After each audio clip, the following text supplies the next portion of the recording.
Hey, it's another edition of Sit Down Uptown, man. It's Sit Down Uptown where we chop it up with all our comedians who come rock the house. Yes, sir. I'm your host, owner of Uptown Comedy Corner, Angelo Sykes, and tonight... That's too fast, Angelo. I know, but I like... Can nobody understand that? What did you just say? All of that was one word. One You took a word. sentence and made it one long... It was like supercalifragilisticexpialidocious. What are you doing? I learned it from you. That's how you do on your X machine. Okay, then. All right. Well, introduce me then. There we go. Hey, tonight, man, we have one of my all-time favorites. We have a legend in this comedy game, and I'm honored that he took a minute to sit down at Uptown. Mr. Michael Colyar himself is in the building. How you doing, sir? Come on, you know you my dude. Don't be acting like you honored. I come anywhere you ask me to come. You my dude. You always looked out for me. You always been positive and great, and you're great for our community. So I'm glad to be here, brother. How you feel? Sir. I'm awesome. Man, I'm supercalifragilistic. I think you know the rest. There you go. So listen, we've been here talking before the show, and he's already had us laughing in the studio. So we're just gonna make this thing keep going. They missed the opening when we had the gospel strippers. Yeah, they only accept tithe, and they only undress down to the fig leaf, and that's it. And it's pretty good. It's pretty good. Well, let me say this before you get started. Okay. Uptown Comedy Corner, legendary. I came to it when it first started. I came to it before you was the current owner. Yes, sir. And it's always, it's always giving work to black people, but you've taken it another level because you keep the dignity of it and the honor of it. It's always, sharp when you're somewhere. It's elegant and it's run right. So it's a pleasure to work with you, brother. Thank you. I just want to say that because I mean that. Thank you, sir. I appreciate that. And the check did clear, y'all. So, Mr. Colyar, I always like to start my show off by taking trips backwards. Okay, all right. So listen, we want to know a little bit about your background, where you actually from, and tell us a little bit what growing up was like for you. Okie dokie pokey.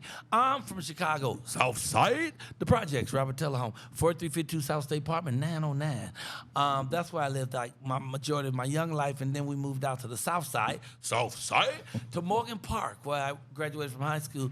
But, I have 4 big brothers, a tremendous mother and father. I mean, they both transcended, but my mom has never left me for a moment. She still informs my every decision. I'm doing a 100-city play called Michael Colyar's Mama. So my mama is still getting me paid, and she's somewhere else hanging out with Jesus, So I went to public school like everybody else, grew up in the projects, moved out to Morgan Park. We got out there, I got in all the plays. Every play in high school, we wanted to be in those plays. But I've always been funny. And my friends kept saying, why don't you do comedy? Why don't you do comedy? I finally broke down and tried it in a local club. And it went so well, I stuck with it. Because it was one of them local clubs on the corner where I could, everybody liked it because it's only 5 blocks from your house. Oh, wow. So actually, you can get drunk and crawl home if you had to, right? So everybody loved it. It was called the Knotty Pine. I'll never forget it. Joe ran it, Knotty Pine, 115th and Halstead. In Chicago, and it was so fly because upstairs, around the corner, you had a stage in the front, then a bar, and then around the corner they had tables, and they'd be sitting back there playing spades. Oh, wow. And tunk. You know about tunk? Oh, absolutely, I love tunk. They play, but then they also had a basement, and you can go down and do a couple other things. But you could smoke them funny cigarettes without the writing on them. But anyway, I went there, and it was just a bar and a club, and they had this guy on stage. Supposed to be a comedian, but all he was doing was Richard Pryor verbatim. He had a couple of extra cuss words. That was it. And I told the owner, I said, man, let me go up there, because I had been studying. Okay. When I say studying, is I was in my mama's basement, and I got me some Red Fox albums, and I stood in the mirror, and I played them over and over till I could tell him like it was him. I live with mama anyway. So I would tell him just like, I could tell him as smoothly as him. That's how I got started, with just Red Fox jokes. A horsey talking to a zebra, rapping to the zebra, trying to pick the zebra up.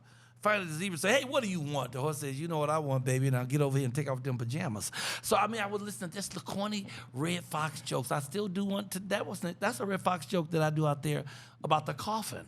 Okay. That's all, it's just old jokes, but that's all I had, and I went up on the stage, I did 3 jokes, and before I went up, I said, he said, how much I got to pay you? I said, man, I don't need nothing. I just want to do some jokes. That guy's terrible. He said, yeah, but you understand, that guy's played everywhere. He played Milwaukee. So I said, okay then. But people just getting up and leaving. Just getting up and leaving. So I went to him, I said, dude, aren't you here to sell booze? If ain't nobody here, who you gonna sell it to? Right. So what I think I need you to do is let me try, and if you love me, not if you like me, if you love me, give me $15. If you don't love me, don't give me nothing. And your crowd's still gonna be happy because they're gonna be laughing, watching my ass bomb. So I went up, I did 3 Red Fox jokes, I tore it up. I turned the shit out. They were screaming. Afterwards, the owner gave me $30 instead of $15. He took me to breakfast. This is the first time I ever heard somebody call sunny side up eggs, 2 eggs looking at you. He said, give me 2 eggs looking at you, a big old fluffy biscuit and a pork chop. So I ended up getting breakfast and double the money. And all I did was 3 jokes. Wow. That was it for me, brother. That was it. I found 9 other places like that in Chicago, and I would go to them and tell them the same thing. Let me get up. I'm going to do 15 minutes of comedy. If you love me, now if you like me, if you love me, give me $30, because my mark went up. Give me $30. If not, you won't have it. Give me anything. And the money kept increasing, and people would be tipping me, and it was just the most amazing thing in the world, man. You know, Wow. so that's how I get started. How old were you at this time? 28. Okay. I had gone to the military, then I came back, and I came to California to try to be an actor, but I actually made a mistake and signed up for the military. They had a thing called delayed entry program where you could sign up while you're in the military. Your mama signed with you, but you're promising them when you get out of high school, you're going into the Army, and they promise you a job. So they promised me my job. I was military police, but they didn't give me my place. I wanted England. So they gave me my second place. I ended up doing Germany. Okay. So I spent almost 6 years in Germany as military police. And I really dug that. I didn't like the actual folks in the military, but I did like, I guess I liked the military. It's weird because when you're in the military, especially when you're starting, it's a whole bunch of country bumpkin motherfuckers who might have 1 stripe more than you, who probably wasn't really wearing shoes and shit until they got in the military. And now they had power over you, and that wasn't working for me. Right. A guy would have 1 stripe and tell me what to do, Right. and I had to do it. Hey, talk to the people for 1 second. Okay. Well, you know, we've been enjoying this conversation. We couldn't wait for Mr. Colyar to step into the building. Y'all, I know we said something before. We're taping. You can't stand here and talk. Hi, gorgeous. I love this guy. You look beautiful. This is the epitome of professionalism right here. He gets them straight. Tell you to start walking, man. We already I love filming, we filming, they still like, they ain't got shit to say. I love it. Okay, all right, I'm sorry. Anyway, we're back. I love it. So that's how I started. So I started that. It was real good. And then these 2 guys who lived in Chicago, John Toesbay and Byron Chapman, they were a comedy team called Straight Up. Okay. And what they would do, all their comedy was the difference in white folks and black folks. So a white guy getting pulled over or a black guy getting pulled over. And it was funny stuff. You know, like they pull they would say, this is how the police stop white folks. Halt, I'll shoot. And this is the way they stop black folks. Pow, pow, pow, pow, pow, pow, pow. Halt, or I'll shoot. You know, so they would do all the differences of white and black, and we got to be friends. And they said, well, why don't you come and do street performance? Okay. They would stand on State Street. State Street was very busy back then. Marshall Fields was still there, all the big stores, and, you know, all these high-rises. And at lunchtime, the street be full of people. So they would come down and just do performance during lunch break. So I said, I'm going to look, but I ain't no fucking street puppet, you know. But I'll come see. Dude, they walked away with a little brown bag full of money. I said, well, I think I can try it. You know, ain't nothing wrong with trying. So I went out the first day, I made $5.85. I thought that's pretty good. Okay. I came back the next day, I made $1.85. I said, God damn it, I need to go do some homework. And they said, brother, your homework is here in the street. So the next day was Friday. They didn't show up because it rained earlier. I went anyway. And I stood on that wet pavement in front of Marshall Fields, and I said, let me see if this works. I made $15. I thought I died and went to heaven. Wow. I said, I'm coming back Saturday. If I make $40, this is all I'm going to do. And at the time, I was a single dad. I was raising a son by myself. I was a full-time waiter at a restaurant called the Black Hawk on Wabash. It was a very excellent restaurant. I was a full-time student at Chicago State University, and I was doing theater at a theater company called Free Street Theater, where we did 8 hours of theater 3 days a week, and on the weekends we performed around the country. So I was juggling all these things, but I said, man, let them fuck around and give me $40. Let me get $40. It's over. So I stood in front of the Water Tower Place, which is the big mall in Chicago on Michigan Avenue. And when I got through, I had a sack of money. When I went upstairs to count it, I had $83, brother. Wow. I said, I quit. I quit everything. I ain't quit raising my son, but I quit everything else. And I stood on Rush Street and told jokes to pass my hat. Oprah used to come and see me. She'd stand there at lunchtime, throw a couple of dollars in. Wow. And all I had was 3 jokes and a poem. We could curse on here? Absolutely. So there was a great man once named Oscar Brown Jr. You ever heard of him? No. Great black playwright. He wrote a poem. You got to look this up. All you men have to look this poem up, called A Ladies' Man. Back as a boy, I longed to be the fellow women love to see and have them all consider me a ladies' man.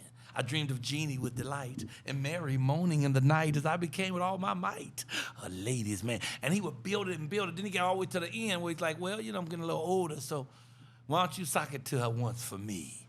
A ladies' man. It's so fly. So he has a reputation as a great writer of poetry. He did black plays. He's just a cold. So anyway, he had a poem he let me use. So all I had was 3 jokes in this poem called No Roaches. And I would tell people I fucking hate roaches. Roaches like bad kids. They only come out when you got company. Walking on the ceiling, doing acrobatics and shit, spinning around, breaking dancing on the floor. I hate a goddamn roach, and you can't kill them no more. Yeah. Only way you can kill a roach now with spray is if you drown that bitch. You understand? They are immune to everything. So I have a poem called No Roaches. Now I have to use one word of profanity throughout. Now that's not for shock value. I don't need it. I have theater. No, I do it for one, poetic license. That means make shit rhyme. And secondly, it's because this is what roaches do. In a lifetime of female cockroach, she can give birth to up to 100,000 itty bitty little baby cockroaches. So I think it's safe to say roaches fuck. Okay. The poem is called No Roaches. Okay. As this grave topic one approaches, care and feeding of cockroaches, by this fact one is quickly struck while seeing roaches run amok. Call it destiny or luck. Roaches sure do love to fuck. There's no creature in existence who is fucked with such persistence. Roaches can't leave fuck alone. Therefore, just to hold your own in your household, make it known that you want them fuckers gone. No roaches. There's no pest that quite encroaches on your privacy like roaches. That's what makes me so irate. Roaches' nerves too fucking great. When they're hungry, will they wait? When I'm hungry, will they wait? Hell no, they'll invade your plate. From me, they'll receive no quarters. They just survive fire, wind, and water. Oldest critters on the planet. Act just like they always ran it. Take your goddamn bed for granted. Some say cool, but I can't stand it. No roaches. No more saying buenas noches to a household full of roaches. Knowing all up in the wall, they've been fucking on the crawl. Having them a buggy ball. Listen, roaches, one and all. If I see you, bam, I got you. Adios, la cucaracha. Not that I find killing fun, but one of 2 things must be done. Off you or get overrun. Therefore, I say nada, none, no roaches. So that's all I had. I had 3 jokes, and I would end with that poem, and these white folks would pay me, man. Right. And I had never been around a lot of white people, but white folks was paying me, and I wasn't stealing. I had to look behind my back. I wasn't nervous. They just put the money right in the pot, white people and Oprah, and I was like, oh, I'm going to stick with this. And so it turned out in 85, because we started 85, 86. In 85, I became like the best street performer in Chicago. And breakdancers and rappers was big then. But they was also fucking us up, the breakdancers. Because breakdancers would come in front of a merchant's place and lay out a piece of cardboard and start spinning on his head. And 200 white folks would surround him for 40 minutes. And the people ain't nobody going in the store, ain't nobody coming out the store because they watching this shit. So they went to the police. Now we can only work certain days, certain times, certain hours. And then winter came. Well, nobody trying to hit a fucking joke on State Street in December. Right. So I packed up everything that fit in my car. Back then I had a 1967 Buick LeSabre. And I sold everything else. And I drove to California looking for a fisherman's wharf where you could perform on the street for free and nobody fucks with you. Right. But before I got there, I found Venice Beach. Venice Beach. I never looked back. I found Venice Beach, ended up doing 9 years from 1986 to 1995. 5 1-hour shows a day, every Saturday and Sunday without fail. I do 5 1-hour shows, 6 figures a year. For 9 figures, telling jokes on the weekend. I loved it, and it defined me as a human being. Okay. You know, because I got a chance to. That's when I'm going back out. I'm not doing a podcast. I'm doing my concert, a comedy special on Venice Beach. I'm building a stage that looks like a king's crown. I stand in the middle of the crown. It's called the King of Venice Beach. The great Leslie Small is directing it. I have great artists who's doing the music, and it's going to be like a comedy set like no one's ever seen before. Wow. And we'll get to give money back to homeless people. So it's just really, really great. Wow. Great. Now, how many of these podcasts have y'all done? We've done a lot. So by now, y'all haven't figured out that noise insulation system? It actually won't affect, you won't even hear it on the show. You won't hear it on the show, sir. Oh, fuck them. Let's keep going. What else? As long as they're not right there as loud, you know, okay, all right, cool. Hey. So that's where the Venice Beach legend was formed. You formed that right there in Chicago. I started street performing in Chicago. Performing in Chicago, but and then took it to Venice Beach. And everybody came with me. Have you ever gone to Venice Beach to see the arts, the acts? I've been one time, yes. Okay. You been before? You ever see the acrobats, the 4 boys? Okay, they came from Chicago with me. Those 2 comics I told you about who got me started came. They all migrated with me. Wow. Because when winter came, we said, we got to go. We can do this all year round. All year round. And we all end up on Venice Beach. But I end up kinging it out, making it shit. I taught everybody else on Venice how to get money. Wasn't nobody making more than $40, $50 for the day. I'm like, one guy was walking on glass. He'd have a pile of glass. He would break fresh bottles. Then he would lay on the glass with his shirt off. A woman would stand on his chest. A man would stand on his thighs. He'd smoke a cigarette and get up and wouldn't have a scratch. He was making $40. I'm like, motherfucker, you crazy? You need to be getting $400 or something. How are you doing this for $40? Right. And he stayed out there until he died. He stayed out there probably 30 years doing it. He killing them. But I showed them all how to turn that around, how to collect their money and shit. So in fact, on Venice Beach, they actually have a picture. They took concrete and put my feet prints, my hands, and the thing I used to collect money in that to commemorate what I had done out there. Okay. So that's how I started. I came out to Venice Beach. Once I got to Venice Beach, though, everybody discovered me. I started doing the beach, and I was the only person who could hold a crowd like that for an hour, and white folks standing in the sun for an hour. You know they peel, they burn out. And they come over and couldn't wait to give me money. The Crips and the Bloods will compete against each other to see who can give me the most money. Really? Because I have a money grab, I break you into segments. I go to your segment, I say, when I say up, you all throw a bill in the air and say, yo! And they put the money in the air, and I collect the bills. If it's over $5, we applaud. If it's $10, we applaud more. If it's $20, we go fucking crazy. So people, after I do the first segment, I go to the next segment. Up! And they raise theirs up, and I don't care what they do, I always pretend it's not enough. I'm like, oh, shit. Now, I know y'all can do better than that. I know you're not going to take that shit off of them. Right. The people who just put their money up. I'm going to give you one more chance. When I say yo the second time, they put 3 times as much money up, right? And so we go in a full circle, fill up that. So we're going to do it at my special. I'm going to collect the money, but we're inviting my celebrity friends to come as well. Samuel Jackson threatened me years ago and said, if I ever do a special on Venice Beach and don't tell him, he gonna find me and whoop my ass. Bobby Brown will probably come, definitely Lisa Ray, but a lot of my friends, especially people putting in, Ali Sadiq just gave me $1 grand. He's a producer on it. D. Ray Davis say he gonna do something. I'm waiting to see it. I believe him.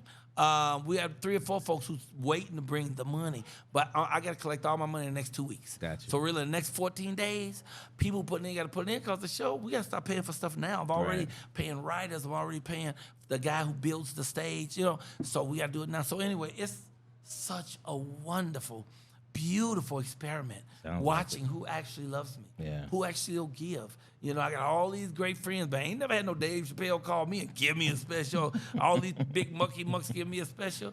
And I can stand toe-to-toe to any comedian on the planet. I'm just pissed off that Cat Williams ain't say shit about me. Shit. I've been around 37 years. I know I did some fucked up shit. Y'all can't find nothing to say about me? Some bullshit right there. Check the gate. Check the gate. So what was your first TV credit? First time you were on TV doing the comedy. Was my first movie, and that was Robert Townsend's Hollywood Shuffle. Oh, wow. I just got to Venice Beach. He gave me that part. I didn't have but one line. My line was, no, it's a muffler. And and people laugh, but I got $1,004. I joined Screen Actor Guild that week. Okay. Thank you, Jesus. and I was with the Wayans, Damon Wayans, and me and him was both like FBI. And we looking around the car.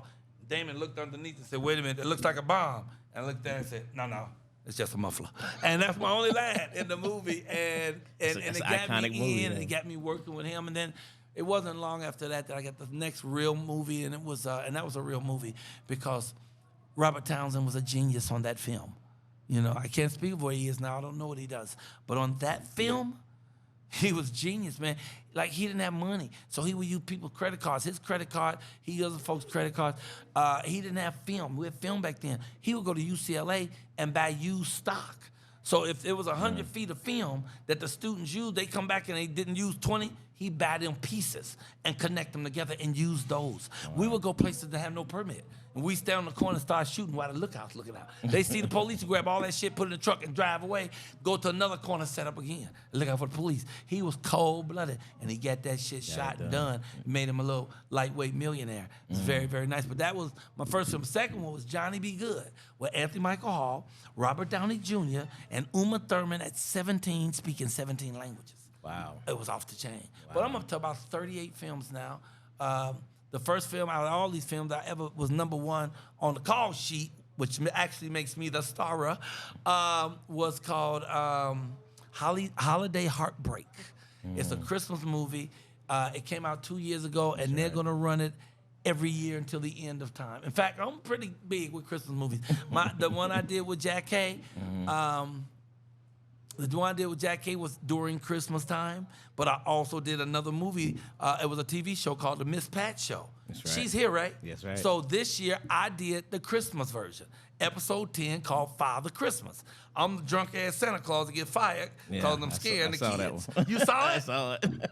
So, I love Miss Pat we Show. did that one, and Debbie Allen directed it. Oh, wow. You know, and that was bananas. It was so much fun. So I'm cranking Christmas movies in. So the one I just did 2 weeks ago with Jack Kay again, and this beautiful actress, I can't think of her name. These actresses were off the chain. Tank's daughter is one of the actresses in it. Really? Oh, my God, she's a great little actress. And it was just really, really a great movie because the center of it, it's all about family. It's all about family. Because to me, everything is about family and God. Everything. Like, I love my wife so much that I could quit everything else. I could swear and never tell another joke or never act again if I could just sit with her for the rest of my life. I wait tables at her restaurant. That's how I love her. You know, so when these different things come into your life, it makes it a greater thing. You know, it says that when you get a wife, it's a good thing. When you get a good wife, it's everything. Everything. My last relationship was rock and roll. But when you're in a real relationship, I tell you, you got one or two things. You either have a teammate or a motherfucking opponent. That's you know right. what I'm saying? And That's this woman I have, Sonia, I love you with all that I am. Sonia Powers Colyar. We've been married now 146 days. And people say, oh, that's cute. You count the days. I said, bitch, I'm counting the minutes and the seconds. I ain't never felt this good. I didn't know that people could. I've reached a level of joy that I did not realize was attainable. You know, and so that makes everything else in my life work because now there's perfect balance because I got the right one. I don't just have one, I have the right one. Gotcha. She's 55, I'm 67. We thought whoever our true love is, they probably came and went on by now. We didn't think at this point we'd ever find that true love that would love us like we love them. Wow. And then we met each other and check this out. I didn't find her till I stopped looking. Like I quit. I said, man, that last relationship was so rough. I said, you know what? I ain't getting no more relationship. Now I'm gonna be fucking, but I ain't getting no more relationship now. Not unless it's perfect. Right. And she just walked right into my heart. Wow. I think about her and it humbles me. When I talk to her, my voice gets softer. It's just she has changed my DNA, my physical, mental, and spiritual DNA. That's powerful. She has changed, and I'm so grateful. I'm so grateful to her. I'm so grateful to God, you know, because my life is an unfolding adventure that's so magical and joyful. My children's book, it's off the chain, brother. We're going to win awards for the children's book. I'm about to shoot a new sitcom called Michael's Madhouse. And it's in development, but it's funny as shit. I tried to sell it to Martin Lawrence. He didn't really get it. He passed on it. But if he had done it, oh, my God, you think he's big. People know him now. He'd be the biggest living comedian right now if he did this piece because everybody wants to see more of Martin. And to see the latter age Martin, who's still a comedian but had to do other shit to take care of his family, so now he had to step away from one thing and be just a regular guy, he turned it down. But that was 4 years ago. Now I'm ready to be in that motherfucker. So now it's Michael's Madhouse instead of Martin's, and it's going to be off the chain. My sidekicks are comedians. Everybody in the show is going to be comedians, but it's a sitcom. It's gonna be fabulous, but I'm doing that. I'm on like 8 other projects. Every weekend I do 5 to 6 shows somewhere, and then again there's my wife. She's incredible. She owns the #1 soul food restaurant in Winston-Salem called Simply Sonia's, and I mean she can cook her ass off. Like I don't really do chicken wings. Chicken wings are too nigga for me. I'm sorry, just too nigga. Every place I go, my black friends order chicken wings. I could be in Paris. Hey, Hey, you think they got chicken wings? No, motherfucker. The bird dead. Get the fuck out of here. You know, but my wife has created a sauce called the Sonia sauce. Nigga. I tell you what, I'm eating chicken wings again. You understand? I ain't fucking around. Wow. So I'm very, very blessed. You know, I was sitting in my home day before yesterday looking at all the art on the walls and the beautiful things and the gifts that people give us. And I was thinking all the stuff I'm looking at was in my head. All the stuff I'm seeing was in my imagination. Wow. And we forget about the power of imagination. Imagination is way more important than intellect. Sure. Way more important than wisdom is imagination. Can you see it before the people see it? And if so, are you daring and willing to go in because you know it's all right, because you saw it? You know what I'm saying? But nowadays, we don't trust our intuition. We don't trust anything. We're fucking walking around terrified. We're fucking zombies. Right. Everything's coming out after you. Look out for the man. White man gonna get you. Look out for these people of different sexes. Ooh, they gonna make you LGBT, XYZ. You know, fear is encoded in the society because that's where the money is. Yeah. Ain't no money in everybody being happy. So on my show, I do a morning show 5 days a week on YouTube. The Michael Colyar Morning Show. And if you haven't seen it, I understand. I've only done 788. But when you find a little time, 5 days a week, just go to YouTube, The Michael Colyar Morning Show. On that show, we have a comedian every show. 10 minutes after the show starts, we put on a comedian. I've put on over 700 comedians. We have musical artists. Man, 4 out of 5 days a week, we have amazing musical artists. We have spoken word artists every day, and every day we pray. So I want to create a place where people can get up every morning and start their day with comedy and prayer, with laughter and prayer. If you wake up with laughter and prayer, you have created a force field around you of positivity that nothing else can penetrate. That bullshit can't get you because you remember what the truth is. It's about joy, it's about peace, it's about light, it's about love, and God is all of that. God is none of the struggle. Listen to this, every loving thought is real. Everything else is an appeal for healing. So when you're talking about love in any form or fashion, you with the man. Yeah, all right. But anything else you're saying, can somebody pull this barnacle out of my ass? You know what I'm saying? So it's always up to you. And here's the one more thing. It's never what you're looking at. It's not what you look at. It's what you see. Okay. You know, because we could both be looking at one thing. Because a lot of people, I like that. I see it because I see a thing as an opportunity. Other people, a lot of people blow opportunities because it comes disguised as work. Yeah. And they like, well, I ain't fucking with that, you know. But it's what you see, man. Some people only see the pain. They only see the shit that's not working. Well, it's all there, but what you see is what you get. What you focus on is what you get. I'm not gonna focus on the rapists and the child molesters and these motherfuckers kidnapping women and kids. I'm not focusing on that because that winds me up and makes me part of that. I'm focusing on the joy that God gives us every day. Where's the light? Where's the fresh cut flowers? Where's my beautiful wife? Where's the good food? Big dude, you know about good food, don't you? Yeah, I used to think big people knew where all the good food was. No, they just know where all the food is. It's not necessarily good, but they follow them. You will not be in the desert. Your food desert has ended. So, and I told you they accused me. I've been accused of fat shaming. Did I tell you this? Yeah. Accuse me of fat shaming. I wouldn't do such a thing. Okay, I'm gonna tell you what I said. Okay. You tell me if you think it's fat shaming. Okay. Okay. So the big old fat lady was riding a bike, right? She pedaling her ass off. So I yells out, "Cow!" So she turned to me, gave me the finger, turned back around, and ran right into the fucking cow. I don't think that's fat shaming. I don't think so. I don't think so. You were trying to save a life. I was trying to save my life.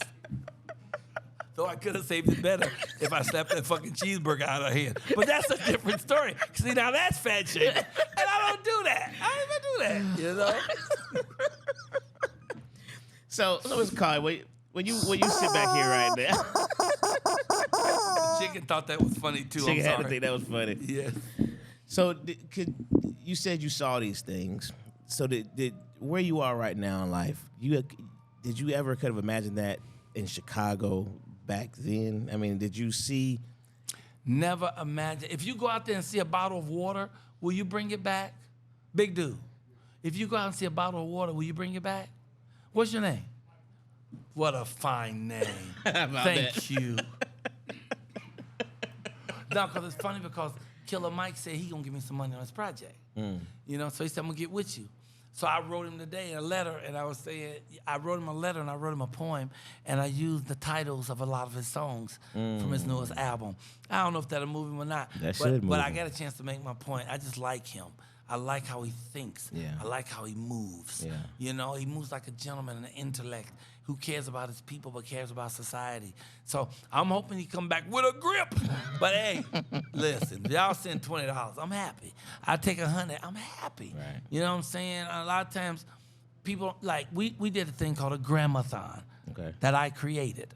It's like, you remember Jerry Lewis's telethon? Absolutely. Okay, it's like the telethon, except I did the motherfucker on Instagram. So I did 12 hours of the gramathon this Sunday past. So for 12 hours, I had back-to-back artists come on the show, and I stood there for 12 hours. We had at least 48 comedians. We had musical artists. We had 3 magicians. We had a magician who levitated an upright bass. You know how big that is? Wow. He levitated it, and we sitting there thinking, this is some bullshit. I don't know where the strings are. And then he took a hula hoop and pulled that hula hoop across that entire bass while it was in the air. Really? We don't have any idea how he pulled that shit off. You know, so it was like all for 12 hours. And we was doing it so people would send money for the King of Venice Beach, so we shoot the show, you know? So so what I'm finding and loving is how many people come out the woodwork who really want to give, who really want to help, and how many so-called friends give you fucking lip service. Oh, yeah, man, I'll put something on it. Right. No, I'll put something on it. See that motherfucker a month later, dude, I told you I got you. Fucker, you ain't got me till I get it. If I ain't got it, you ain't got me. Fuck out of here with that corny shit. Right. So now, I told you my new program is called Big and A to Z. So I'm going through my entire phone book, A to Z. I'm calling everybody I know. But I also got a log. So I'm writing down. If somebody pledges, I'm writing the pledge and the amount. A week later, I'm going to call their ass buck. I know we ain't got that pledge yet. Can I help you? You know? And that's how you got to follow shit up. I had somebody today I'm getting, and I won't say the name, but this guy met me at BET. And I told him about this project. He said, yeah, man, try to help. I didn't hear from him. I sent stuff to him. When we did our first Indiegogo, didn't hear from him. I wrote him again this time. I said, look, man, I'm low on this money. We close to it. Can you help? He wrote me right back and said, I'm going to give you $5,000. I'm going to have your girl call you tomorrow. But it's the thing I'm finding out that you can't find out if you don't go in. If you don't go in, you can't find out. Yes. So you gotta always take chances. I've been scared of this for so long. For years, I've been waiting for other people to put their money up so I can make my dream happen. So fuck it, I went in my own pocket, I pulled out my own money, other people come and bring their money, and it's not just gonna be a masterpiece, but it's a movement from these people from all over the country who are putting in and trying to give and make it work, you know? Wow. So I'm blessed. I'm very blessed. The greatest blessing is my wife. Well, it's my life, but my greatest blessing is that my wife is just everything. She is here to be the helper and to help me move it along, you know, and I'm just blessed, brother. And here's the thing. I love what I do. Now, if you can get people to pay you to do what you love to do, even if you break even, you're ahead of the game. Right. So I'm ahead of the game. I'm happy. I'm joyful. I'm cute. My wife is beautiful. She's stunning. She's smart. She's accomplished. And she fucks me so good. Let me tell you something. She fucked me so good, she make me miss my young dick. Hey, big dude, remember the young dick? The young dick used to roar. Roar! The young dick knew if pussy was in the neighborhood. The old dick be like, yo, dude, I fucks with you, but I'm gonna need a nap. You just need to know that up front. I'm gonna need a nap now. So she's just amazing, and she's fun like that. Like I can say to her, I said to her like our 5th weekend, I said, baby, I know I love you because I've never fucked you. I've only made love to you. And she said, yeah, daddy, but I like to get fucked sometimes too. I said, oh shit. She's wonderful. She's absolutely wonderful. That's awesome. And now her name is Colyar, Sonia Wardell Powers in Winston-Salem with the #1 soul food restaurant in the country. It's called Simply Sonia's. And I apologize to my mama when I say this, but this woman makes a better salmon croquette than my mama. And Marilena Smith has held that title for 64 years. Thank you very much. Yep, so I'm blessed. I'm happy. God is great. I love my life, and I love my wife, and I love society. And I do jokes, but I ain't down with no racism. I ain't down with no hatred. I'm not down with oppressing anybody under any circumstances. I won't do it. I won't be part of it. Right. You know, I'm only about light and love, and that's all I'm doing till the end of time. The end of time.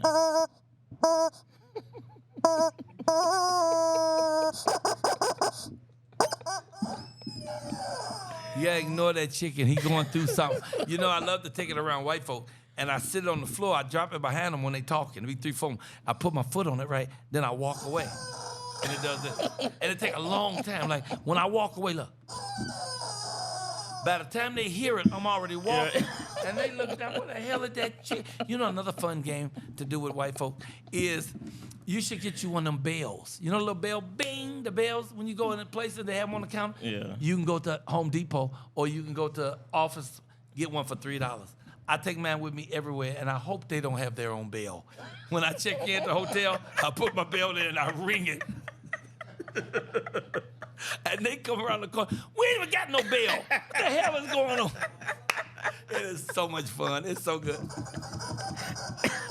The chicken like that joke, joke, the chicken is very personable.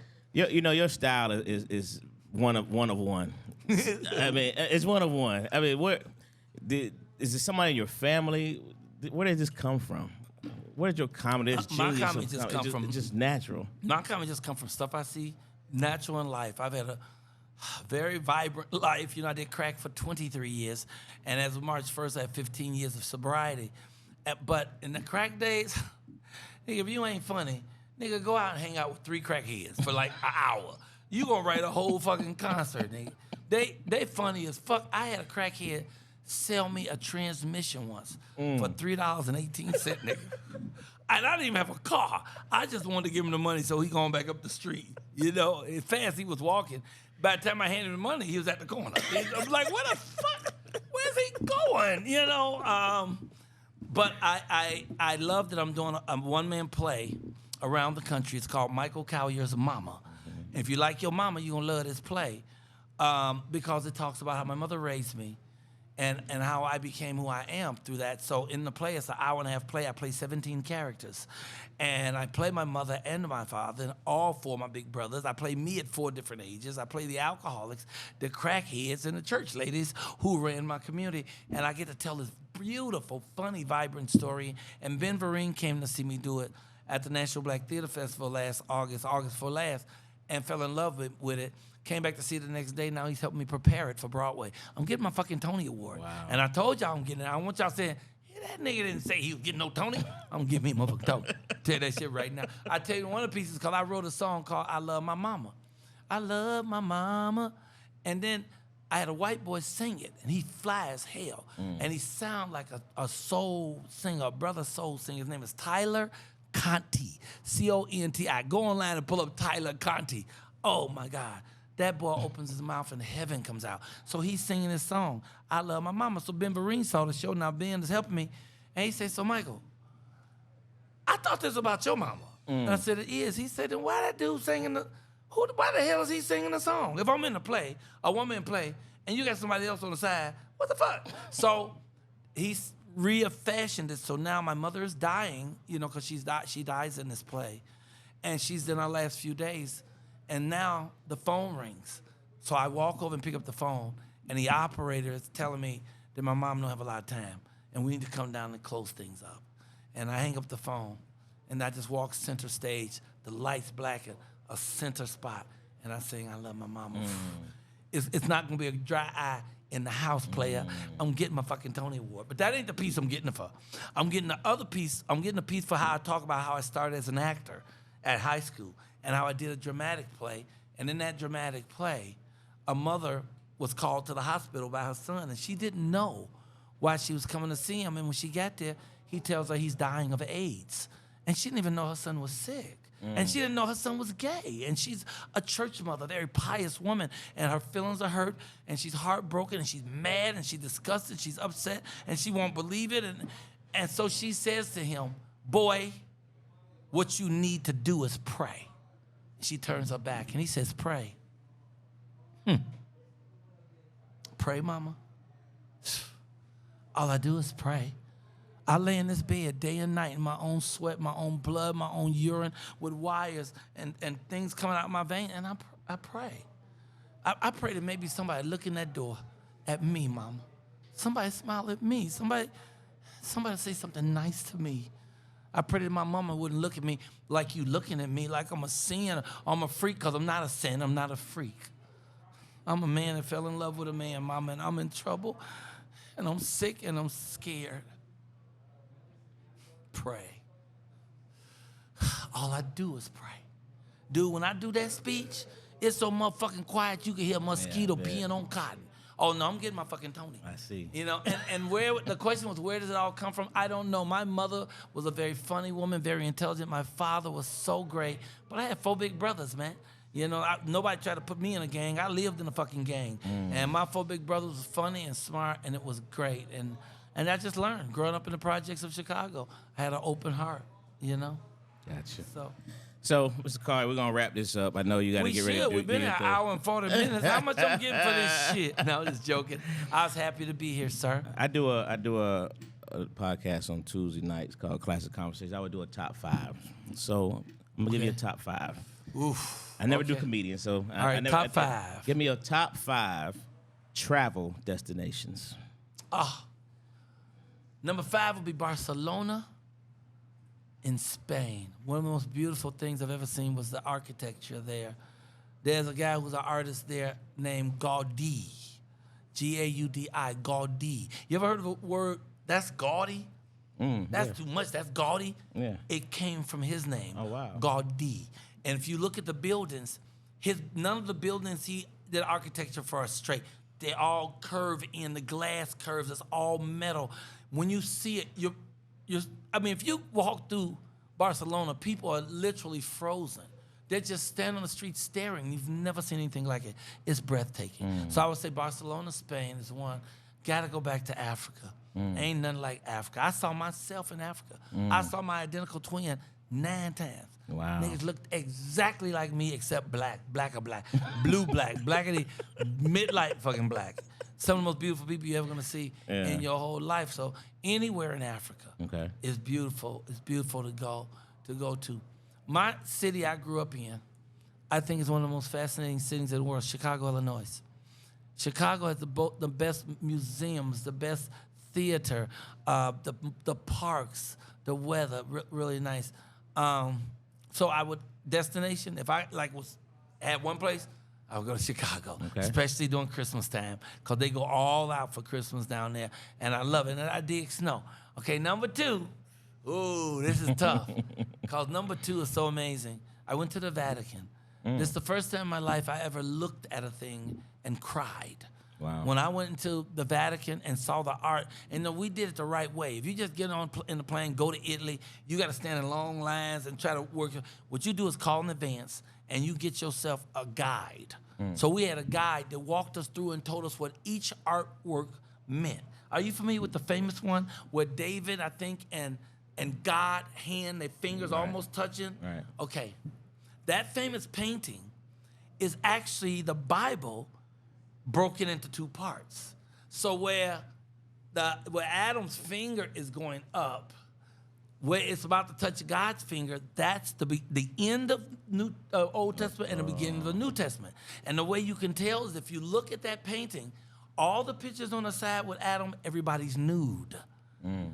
All the pictures on the right side, everyone has something covered, because once Adam bit that apple, they lost all of their innocence. Right. And now people was concerned about people seeing things. They was breaking it down for me. I was in tears. It was so amazing. So I got the Vatican is everything. And then I want to go where everybody's going. I haven't gone, but I only want to go there if somebody give me a lot of money, and that's Dubai. I want to go to Dubai, and I want to go to the tallest building in the world. I want to live that kind of stuff, you know. But out of all of those places, if I only could live one place, and I had to stay there the rest of my life, it would be Los Angeles, California. Okay. You could do anything you want to do in Los Angeles. If you can't do what you want to do in Los Angeles, fuck it. You can't do it. Give it up. Do some other shit. You know, you could do anything, because, first of all, the weather is so beautiful that it changes people's attitudes. Like if you live in a place where it's snow, and you got to dig your shit out to go to work, you got to shovel snow and shit, and you got salt eating your fucking car up, you have a different attitude than when you wake up every morning the birds are singing. Even in wintertime, you fucking birds chirping and shit. You can go to the beach anytime, you know? So people's attitudes about health and life are better. And then, of course, I'm an artist, and, you know, all the films I shot there, so that would be where I went. Well, I realized there's no worse death than being talked to death. So I'll let you wrap this thing up. Why did the chicken cross the world? Why? Because the chicken loves that joke. Okay. Wait, did I tell you a joke about the lady who went to the doctor and she was so mad? She said, "Doctor, you know you fucked up, don't you? You fucked up." He said, "How do you mean I fucked up?" She said, "You gave me the wrong medication." He said, "How you know it's the wrong medication?" She said, "Because I'm starting to grow hair on my chest." He said, "Hair on your chest? How far down does it go?" She said, "All the way down on my dick."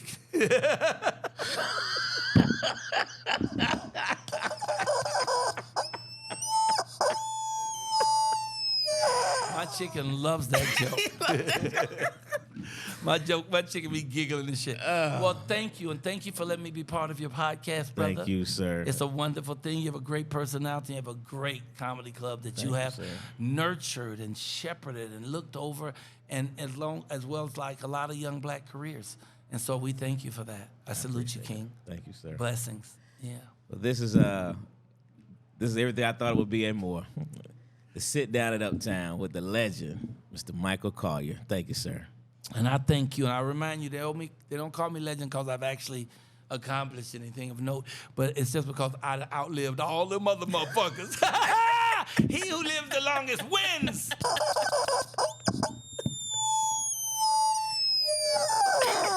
Thank you, King. Thank you, sir. And thank you for this job this weekend. Absolutely. Let me go make my money. All right. Thank you.